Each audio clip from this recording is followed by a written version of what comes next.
Well, you better praise the sun, because I'm fucking sad about something, and I'd like to talk about it. Well, yesterday I finished Dark Souls 1.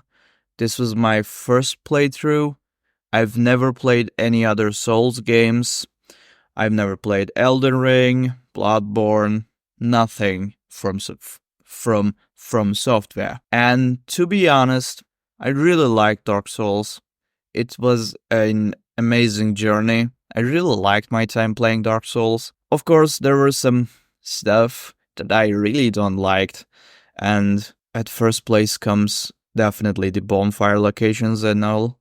But, with time, you get used to it. But before we get to my, experiences in Dark Souls, I'd like to talk about Solaire. If you don't know, Solaire is a character in Dark Souls 1, and he's a pretty cool dude. Very cool dude. You get to meet him in a couple places, but the base of it is he's such a nice guy and he has a goal. Now, before we go into some major spoilers, I warn you, I really wouldn't want to be spoiled on this, so if you haven't played the game already, just skip to this timestamp. Okay, now that you're still here, I fucking couldn't save Solaire. I'm so fucking sad about this. I'm so sad about this. Like, I was shocked at the second I've seen him, standing there in the dark. Because that shit isn't gonna be good. I was sure of that. He wasn't sitting. He wasn't praising the sun. There was no sun. It was a dark corridor. And I was fucking devastated because I fucking knew. I took a screenshot and take a note. If he's gonna fucking attack me, I'm gonna die. And he did. Dude, I'm really, I can't really express this with words. I really liked Solaire's friendship, companionship. I really enjoyed that, man. Like, Dark Souls is a hard game. There are some, fucking decisions the master almighty Miyazaki had taken, but some of those fucking decisions are really tedious, And some of the bosses are hard and all, some sections are really hard. You need to grind a little bit and all this stuff. But in midst of all of that, Solaire was really like the sun. Like, he was looking for his son, and here I am, already found mine. Solaire was one of those characters that really, really made this journey much more nicer. Like, in this hollow world, in this dark world, Solaire really shined as a sun. And it was so fucking sad to see him attack me and see him gone mad. I'm so sorry, man. Like, there are some times that when you consume a media, it can be a game, it can be a show, it can be a film, you feel like, oh, shit, man, I really love that character. It really happens often in good animes to me, in good shows as well, but especially in anime, this happens a lot because I think in animes, they really, really do this bonding with characters things very well. One of the examples is One Piece, Attack on Titan, Demon Slayer. In my opinion, I've only seen the first season, but the first season was pretty nice. And although I haven't seen lots of anime, in some other anime I've seen as well. I really like that. And in Dark Souls, Solaire was one of those characters that I genuinely cared about.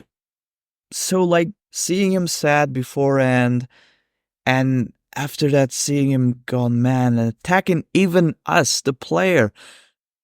It was so fucking sad, man. And all the things he said, like, oh man. I'm really bummed about this. I'm sorry. In front of the camera, I'm like here sitting all sad and all, but like, I'm really sad about this. I've thought about this the whole night yesterday, basically. Like, I was, fuck this shit, man. I'm like, oh my god. I finished the game afterwards. I had a couple bosses left. The Grey Wolf was also so sad as well. Oh my god. Like, I've saved all the trauma material to the last hour of the game, basically. It was not a good choice, but it wasn't a choice at the first place, so I couldn't really do anything. Like, the Grey Wolf looks like this, one power up. Oh my god, dude. What a game. I really like this game, and I can't fathom how Elden Ring is gonna be, or how Dark Souls 3 is gonna be. My friend said Dark Souls 2 is probably the hardest game, um, which kind of horrific considering I struggled a good amount in Dark Souls 1 and was expecting Elden Ring to be the hardest or something. But we'll see. So yeah, man, like Solaire's death was fucking sad. I'm so sorry. Like, I'm really sorry.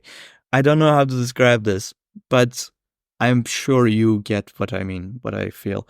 Anyways, the story why this is even sadder for me is I could have saved him, apparently, because I didn't notice at the time, but I've actually seen where these chaos bugs were. If you know, there is, I think, a shortcut. I don't know if you can jump down still and stay alive, but I had pretty good armors and stuff, a good amount of vitality and all. Maybe I could have made that jump, but I didn't want it to die there because I didn't want it to run all the way because the bonfire is so far away. I didn't want it to test that for presumably nothing.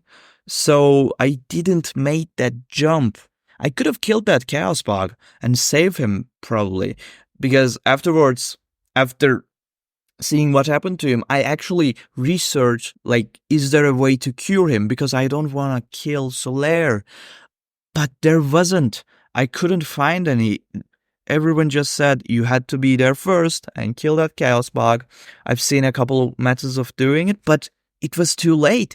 Game saves like every second or something, so I couldn't just, load from my older save file. I'm guessing, that is. And I didn't want it to, change his fate. No offense, Solaire, but like, this is my first playthrough and I don't want to cheat, basically. So I said, okay, gotta man up, gotta, have that sorrow in me, cry up a little bit and then go beat that Gwyn Lord and all. So yeah. After that, I was just sad. Like, I wear his armor to honor him. I went to the bridge to praise the sun with his armor and sword and shield. So after that, I beat the game, basically.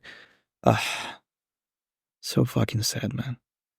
Anyways, so that's the deal with Solaire. If we get back to my experience with Dark Souls 1, if you haven't played Dark Souls 1 yet, I need to warn you, because it's a hard game, but also it's a tedious game. So there are things called bonfires in this game, and you actually have to travel a lot between them because they're far away from each other, and you die a lot in this game. I couldn't really even count how many times I've died. It's beyond that, actually. I said that, but like, it sounds like I died like, I don't know, 20, 30 times. No, brother, that's per section, the amount of deaths, I would say. You die a lot in this game, and I died a lot in this game, but I actually had a great sword, and I'm not just making a pun there. I actually had a great sword early on, a Black Knight sword, which deals massive damage. I killed most of the early bosses in 2, 3, 4 sometimes shots. Of course, it gotten harder with time, but the hard is 8, 9 shots. That's it. Like, that's my hard, later on the game. So I was pretty much playing this game in easy mode, I would say, because I was one-shotting most of the enemies, or two-shotting them. So I was pretty much playing on the easy mode. But it's not like cheating. I just had a good chance on the drop, so I had the sword of that knight that I tried to kill 30 times, guys. Come on, give me some credit. So if you don't get lucky or, actually find a good drop, well, you may struggle more than I did. And I struggled a lot, especially in some sections. So it's a hard game. You probably heard this a million times, but it is a hard game plus a tedious game. Because when you die, you have to travel all the way. You don't have to kill the enemies every time, but you may need the souls. Plus, you will probably have a hard time even trying to pass them anyway. So, especially early on, I, tried to kill them once again. It was both good for farming souls because you need to level up as well or buy stuff. So I pretty much did that.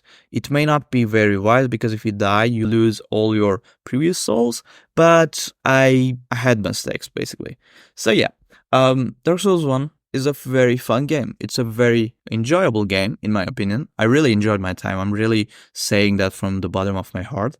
I think it is a very, very big game. I have played it for 70 hours, around that, like 67 or 70 hours or so. And most of that is probably spent in catacombs. Oh my god. Anyways, not gonna talk about that. I had times where I stuck in a segment and couldn't find the way out, basically. So you may experience that as well sometimes, especially in catacombs. I couldn't find the way out or how to progress as well, so which that sucked kinda. Oh my god, I'm sorry, shit. But especially the boss fights are really fun. Like I said, I killed some of the bosses in 5 or 6 or 3 hits, which is absurd. So I didn't really had to grind that much. I didn't had to learn all the patterns of the bosses. But yeah, for some of them I really had to. But for some of them I just killed them in my first try.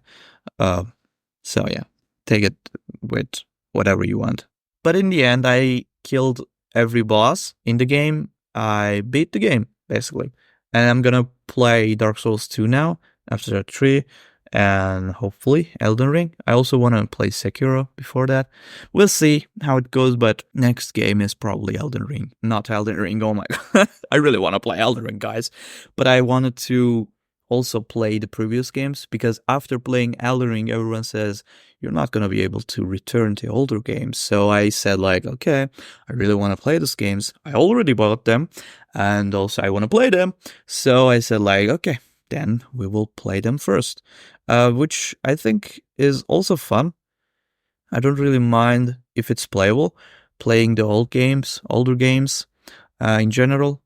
I think they're fun as well. And I also like to see how people solve problems with their current technology limitations and all. Max Payne is a fun example. But anyways, that's I think really about it. I'm really sorry about the spoilers I've talked about, guys. Play the game first. I'm really not joking. You don't want to get spoiled. But yeah, that's really about it. Praise the sun. See ya.